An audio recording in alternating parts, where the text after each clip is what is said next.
World chyawanprash pro wrestling league powered by Thums Up में अब मुकाबला है पुरुषों के 74 किलोग्राम वर्ग का।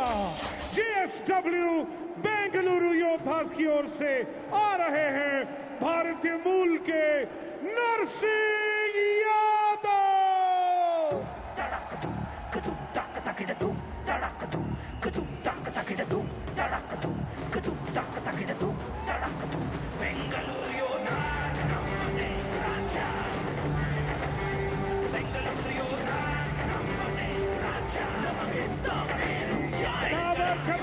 Pro wrestling league powered by Thums Up में सीडीआर पंजाब रॉयल्स की ओर से आ रहे हैं भारतीय मूल के प्रवीण राणा।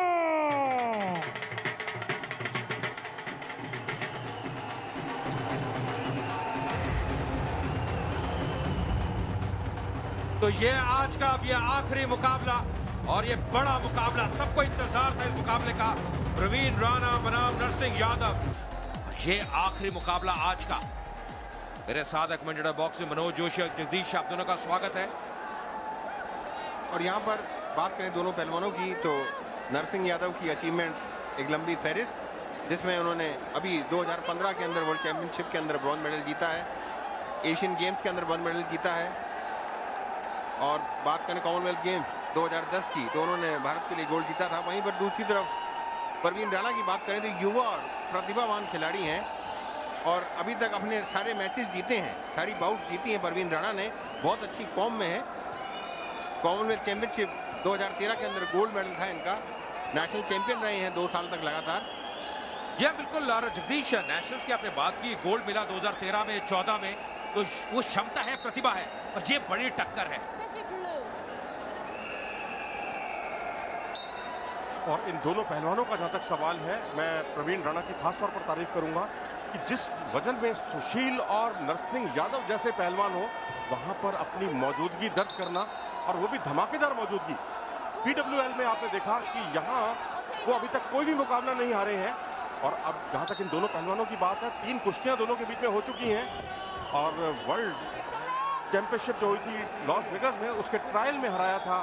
बहुत ही संघर्षपूर्ण कुश्ती में नरसिंह यादव ने, नेशनल चैंपियनशिप में वो हरा चुके हैं, लेकिन प्रवीण ने एक मौके पर हराया है एशियन चैंपियनशिप के ट्रायल में 2013 में नरसिंह यादव को हराया। और रेफरी यहाँ पर लगातार इंस्ट्रक्शंस दे रही हैं प्रवीण राणा की उंगली ना लड़ाएं, क्योंकि उंगली तोड़ना मरोड़ना फाउल है। बिल्कुल सही कहा जगदीश, ये दूसरी बार उन्हें किया है, इससे पहले भी वार्निंग दी थी, हिदायत दी थी, और लगातार वही गलती कर रहे हैं। नरसिंह यादव की बात करें, काउंटर अटैक के लिए जाने जाते हैं, और उनका जो डिफेंस है वो उनकी एक बहुत बड़ी ताकत है।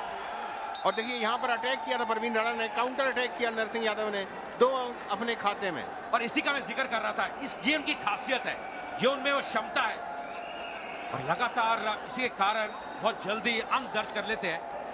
और यही उन्होंने किया भी, खेमे की पोजीशन पर काउंटर अटैक करके पीछे आकर 2 अंक उन्होंने बटोरे, और यहां निर्णायक हो सकते हैं ऐसे अंक, क्योंकि यहां कोई भी पहलवान गलती नहीं कर रहा, बहुत एहतियात बरत रहा है। और यह बात समझी भी जा सकती है कि नरसिंह यादव इस साल एशियन चैंपियनशिप में भारत की पुरुष टीम में पदक जीतने वाले इकलौते भारतीय थे, और उन पर बहुत बड़ी जिम्मेदारी है। ये देखिए, थोड़ी हताशा दिखाई देती हुई प्रवीण पर। यह 74 किलो वर्ग का ये मुकाबला है, पर अगर नरसिंह यादव का जगदीश फुटवर्क देखें, जिस प्रकार जिस तरह से हिलते हैं, इतने चपल नजर आते हैं, वो उनकी एक बहुत बड़ी खासियत है। फुटवर्क बहुत जबरदस्त है उनका। बिल्कुल, और यहाँ पर इस समय कोशिश करनी होगी प्रवीण राणा को, क्योंकि वो पिछड़ रहे हैं। हालांकि अच्छा फुटवर्क वो भी करते हुए, यहाँ पर पैरों का अच्छा इस्तेमाल करते हुए लगातार दौड़ देने की कोशिश कर रहे हैं नरसिंह यादव को। थोड़े से डिफेंसिव हो गए इस समय नरसिंह यादव। और प्रवीण की सबसे बड़ी खासियत है कि विपक्षी को थकाने में वो यकीन करते हैं। अभी कुछ देर पहले आपने पिक्चर स्क्रीन पे देखा था बजरंग को, शायद उसी की प्रेरणा है ये, कि बजरंग में भी वही खूबी है और वही प्रवीण राणा में खूबी है, और दोनों एक ही अखाड़े में प्रैक्टिस भी करते हैं छत्रसाल स्टेडियम में। या बजरंग को कुछ देर पहले देखा, बिल्कुल फोकस नजर आ रहे हैं, थोड़े चिंतित भी थे। और यहाँ पर नरसिंह यादव के मुंह में से हल्का सा खून भी आ रहा है। और ये देखिए सिंगल लेग अटैक किया यहाँ पर, एक गहरी पकड़ी थी, कंट्रोल करने की कोशिश, अच्छा डिफेंस, और ये प्रोटेक्शन एरिया से बाहर। अभी तक रेफरी का कोई इशारा नहीं, कंट्रोल क्लियर नहीं हुआ। और ये देखिए कंट्रोल किया यहाँ पर, बहुत अच्छा कंट्रोल किया, 2 अंक हासिल किए। और ये विसल बजने के बाद अगर कोई एक्शन होता है तो कोई पॉइंट नहीं होते। और यहाँ पर 4-0 की बढ़त हासिल कर ली है नरसिंह यादव ने। क्या लक्ष्मण रेखा के बहुत करीब आ गए थे और उसके बाद कंट्रोल मिला उनको और अब एक अच्छी बढ़त मिलती हुई नरसिंह यादव को। और पूरा दबदबा बना लिया नरसिंह यादव ने। देखिए एक्सपीरियंस यहाँ पर काउंट करता है। परवीन राणा जो कि अभी उभरते हुए खिलाड़ी हैं। 4-0 की अहम बढ़त इस समय नरसिंह यादव के पक्ष में। और प्रवीण राणा को मुकाबले में यदि लौटना है तो तत्परता दिखानी होगी, चतुराई दिखानी पड़ेगी। और यही चतुराई जो है नरसिंह यादव को धकेल सकती है पीछे। लेकिन बहुत ही बेहतर स्थिति में 2-2 अंक उन्होंने पहले हाफ में बटोरे थे और काफी झुककर लड़ते हुए थोड़ी सी रणनीति में परिवर्तन। बिल्कुल रणनीति में तो बदलाव करना पड़ेगा परवीन राणा को, क्योंकि पिछड़ रहे हैं वो। और नरसिंह यादव के पास एक लंबा अंतर्राष्ट्रीय अनुभव। देखिए बहुत अच्छा काउंटर अटैक किया था यहाँ पर, अच्छा पैरों का मूवमेंट।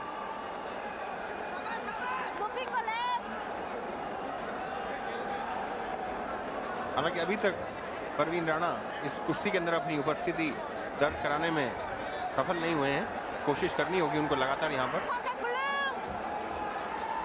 अच्छा डिफेंस नरसिंह यादव द्वारा। लेकिन सुनियोजित हमले बोलने होंगे, खाली अटैक से काम नहीं चलेगा, क्योंकि कई बार ऐसे अटैक आत्मघाती साबित होते हैं। घुसकर लड़ रहे हैं, लेकिन ये बहुत अच्छी तारीफ की बात। लेकिन यहाँ एक 30 सेकंड का समय दिया गया है, क्योंकि थोड़े से धीमे हो गए थे, शिथिल पड़े थे नरसिंह यादव। मैं समझता हूँ यही बहुत बड़ी खासियत है, बहुत बड़ी खूबी है प्रवीण राणा की। ये चैंपियन पहलवान के खिलाफ उन्होंने बहुत ही आक्रामक मुद्रा में, और ये देखिए 2 अंक बटोरे उन्होंने बहुत ही शानदार तरीके से। पिछले बांधने में सिद्धस्त माने जाते हैं। यहाँ देखना ईरानी दाव लगाया खूबसूरती के साथ, बराबरी पर आने के लिए जद्दोजहद। और ये देखिए जब प्रेशर आया था खिलाड़ी, तो अच्छे से अच्छा खिलाड़ी भी वहां पर गलती कर बैठता है। यहाँ पर प्रेशर की वजह से अपना संतुलन बिगड़ा नरसिंह यादव का, और फायदा उठाया यहाँ पर परवीन राणा ने। प्रेशर क्रिएट करने में सफल हो गए हैं परवीन राणा इस समय। वाकई तारीफ के काबिल। मैं तो कहूंगा कि जो भी लोग भारतीय कुश्ती के क्षेत्र में आना चाहते हैं, जो पहलवान इस समय अखाड़ों में प्रैक्टिस कर रहे हैं, उनको ये कुश्ती जरूर देखनी चाहिए और बहुत कुछ सीखना चाहिए।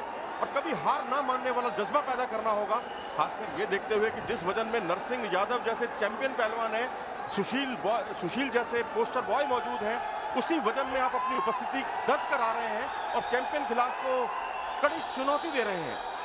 बिल्कुल, मैंने पहले कहा था कि उपस्थिति दर्ज कराने में यहाँ पर कामयाब नहीं हुए, पर यहाँ पर परवीन राणा ने उपस्थिति दर्ज करा दी है और एक कांटे की टक्कर, कड़ा मुकाबला पेश कर दिया नरसिंह यादव के सामने। लगातार हाथों और पैरों से अच्छा मूवमेंट कर रहे हैं, लगातार दबाव बनाए हुए इस समय परवीन राणा।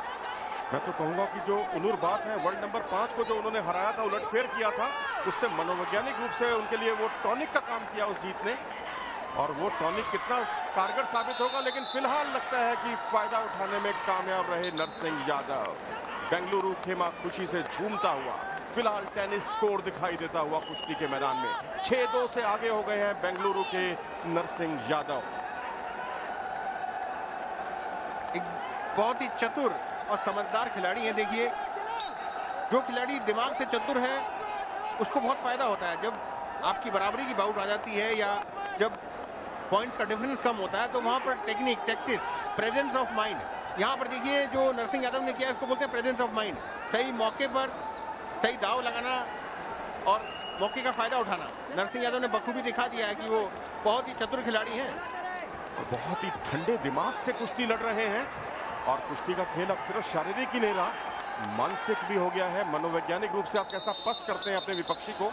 और आखिरी क्षणों की कुश्ती, और करीब अब तभी फैसला पलटेगा जब 4 अंकों की तकनीक बटोरेंगे, जो बहुत ही वक्त को देखते हुए नामुमकिन से लगती हुई। और इसी के साथ ही नरसिंह यादव अपनी ख्याति के अनुकूल शानदार प्रदर्शन करते हुए जीते और लगातार 4थी जीत। और आइकॉनिक खिलाड़ी को जो कुछ करना चाहिए वो उन्होंने किया।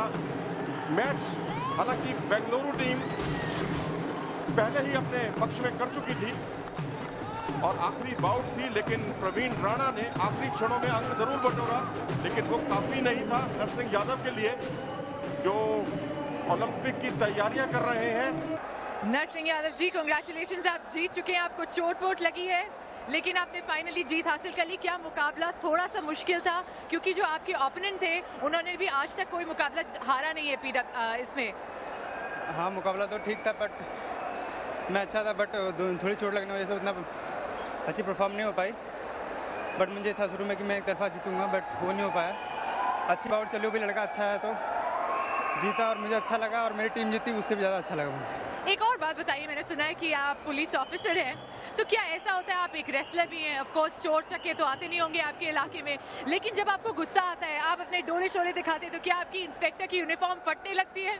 नहीं, ऐसा तो कुछ नहीं था, यूनिफॉर्म फटती नहीं, बट ये है कि जिस भी जगह काम करते हैं अच्छे से करते हैं कि वहाँ पे करप्शन ना हो और करप्शन कम हो वहाँ पे। आज बैंगलोर जीत गई है।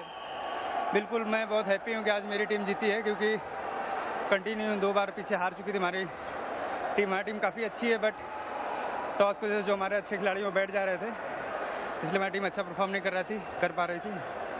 इस बार सभी ने अच्छा किया और बहुत अच्छे तरीके से हम जीते हैं, और आई होप कि हम सेमीफाइनल और फाइनल भी जीतेंगे।